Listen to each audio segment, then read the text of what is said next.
اس کی آڑ میں Bharat cease fire کو توڑنا چاہتا ہے اور اس کے بعد سفارتی لیول کے اوپر بھارت کو پٹکا کہ ہم لوگ سن 90s میں جی رہے ہیں۔ یہ لوگ کس طرح کے گندے لوگ ہیں، آپ کو یہ بتا رہے ہیں کہ اب پاکستان ہمارے اوپر اٹیک کرے گا۔ انسٹالیشنز ہیں وہاں پر جو ہے وہ اس کی جاسوسی کرنے کی کوشش کی جا رہی ہے کہ ہم کہاں پر اپنے آپ کو دیکھ رہے ہیں کہ یہ وہ آپریشن اپنا جو بہار کا آپریشن ہے وہ جیتے گا، تمہاری نسلیں بھی کامیاب نہیں ہو سکتی ہیں۔ تم لوگ نے دوبارہ سے سیز فائر کی خلاف ورزی کی۔ بسم اللہ الرحمن الرحیم، السلام علیکم ناظرین کرام، میں ہوں دل عثمان اور آپ دیکھ رہے ہیں میرا یوٹیوب چینل۔ آپ کا شکر گزار ہوں کہ آپ نے میری یہ ویڈیو دیکھنے کے لیے وقت نکالا۔ بھارت نے باقاعدہ طور کے اوپر آپریشن شیلڈ کا آغاز کر دیا ہے۔ اب آپریشن شیلڈ کیا ہے اس کے بارے میں ڈیٹیل کے ساتھ آپ کو بتاتے ہیں۔ سب سے پہلے آپ کو یہ بتانا چاہتا ہوں کہ آپریشن یہ جو شیلڈ لانچ ہوا ہے، اب اس کی آڑ میں بھارت سیز فائر کو توڑنا چاہتا ہے اور ابھی یہ جو کشیدگی ہے اس کو طول دینا چاہتا ہے۔ اب یہ جو سیز فائر ہوا اس کا بھارت کو کوئی فائدہ تو نہیں ہوا، الٹا بھارت کو نقصان ہوا کہ ٹرمپ نے آنکھیں دکھائیں، اس کے بعد سفارتی لیول کے اوپر بھارت کو پٹکا اور بھارت سے انویسٹمنٹ اٹھا لی، بھارت سے جو جتنے بھی بزنس وغیرہ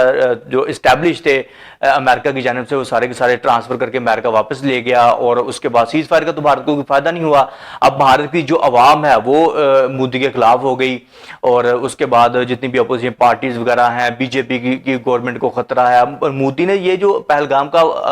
واقعہ کریٹ کیا تھا، یہ جو ہیپن کریٹ کیا تھا اپنے ہی لوگوں کو مروا کر اپنی سیاست کو چمکانے کے لیے، دیکھیے یہ لوگ ابھی بھی یہ چیز سمجھتے ہیں کہ ہم لوگ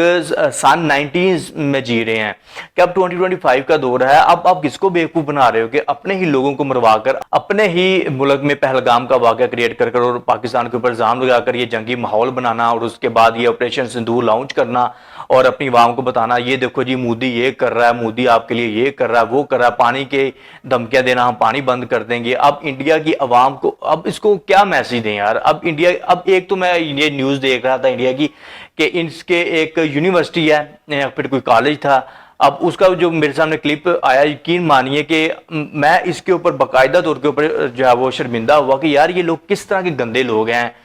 کہ گائے کا گوبر سب سے پہلے اس یونیورسٹی کی کلاسوں کے اندر پرنسپل نے چپکایا دیواروں کے اوپر اور اس کے بعد ان سٹوڈنٹس نے کہا کہ آپ ہماری دیواروں کے اوپر کیوں یہ گوبر چپکا رہی ہو؟ اس نے کہا کہ اس سے کیا ہوگا کہ آپ کا کمرہ ٹھنڈا رہے گا اور اس سے بہت فائدے ہوں گے آپ کے کمرے کو۔ انہوں نے پھر بعد میں کیا کیا اسٹوڈنٹس نے کہ اسی کے پرنسپل کے کمرے میں جا کر اسی کے کمرے کی دیواروں کے اوپر جو ہے وہ اس گوبر سے پینٹ کرنا شروع کر دیا۔ اب دیکھیے کتنے گندے لوگ ہیں، ہمیں تو شرم آ رہی ہے، یقین مانیے اب ہماری یہ فورسز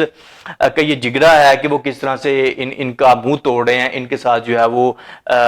جواب دے رہے ہیں، آپریشن لانچ کر رہے ہیں، ان کے ساتھ جنگ لڑ رہے ہیں، کنونشنل وار کر رہے ہیں۔ ابھی ہماری فورسز کا جگرا ہے بھائی، ہم تو رپورٹنگ